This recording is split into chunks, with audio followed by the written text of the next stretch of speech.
The story opens with chaos. The sound of jet engines hums through the air as passengers shuffle into their seats, tired and impatient. But among them stands a man quietly holding a worn backpack in the hand of a sleepy little girl, his daughter, Lily. His name is James Carter, a retired Marine veteran, a single father trying to build a normal life after years of service overseas. As he walks down the aisle, the flight attendant stops him. "Sir, I'm sorry, but your ticket is for economy. First class is for premium passengers only." He nods politely. "I understand, ma'am. There must be some mistake. My daughter was assigned seat 2A, but we wanted to sit together. I'm happy to pay the difference." But the woman barely looks at him. "Sir, the seat has already been given to another passenger." Behind her, a businessman in a sleek suit sips champagne and smirks. "Yeah, rules are rules," he mutters. James forces a faint smile and turns away, his military calm holding him steady. "It's all right, sweetheart," he whispers to Lily. "We'll sit together in the back. That's where the real adventure happens." The plane takes off. The captain's voice echoes overhead, cheerful and professional. Passengers settle in, but not James. His instincts, sharpened by years in war zones, notice things others don't. The tall man 2 rows ahead with trembling hands. The heavy jacket despite the warm cabin. The quiet exchange of glances between two strangers near the lavatory. Something feels off. He tries to brush it aside. Maybe he's overthinking. But then Lily tugs his arm. "Daddy, that man dropped something." He looks up. The suspicious man is gone, but under the seat lies a black object. James's breath catches. It's a small detonator device, the kind he's seen far too many times before. Without drawing attention, he covers it with his foot. His pulse starts racing, but his face remains calm. He presses the attendant call button. "Ma'am," he whispers when she arrives, "I need to speak with the captain."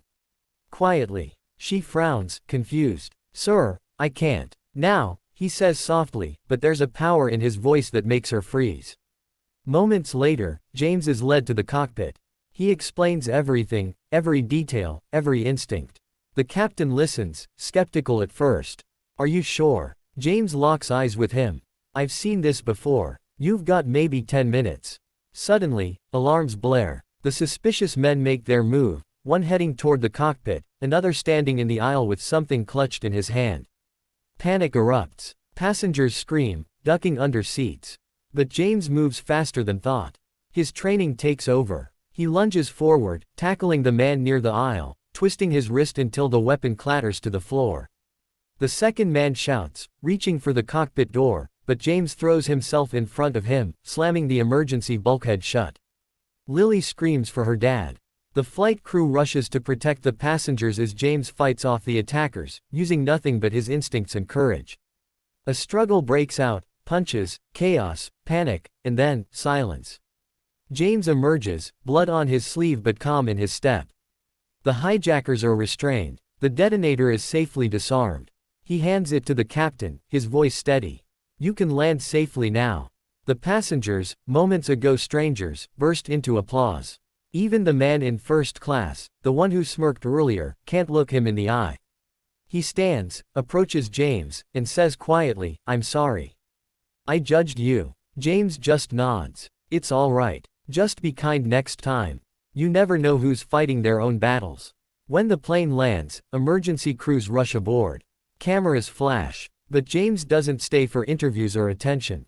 He takes Lily's hand, walks quietly down the runway, and disappears into the crowd, just a father doing what fathers do best, protecting their family.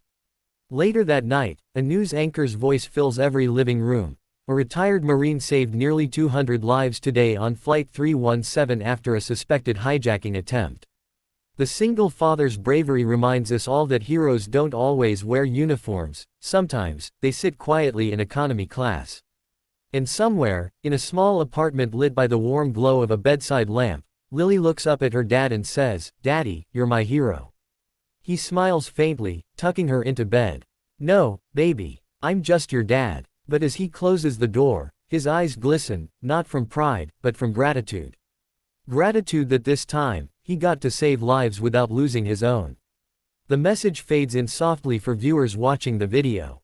Right finger, never judge a book by its cover. Heroes live among us, quietly, humbly, and with love.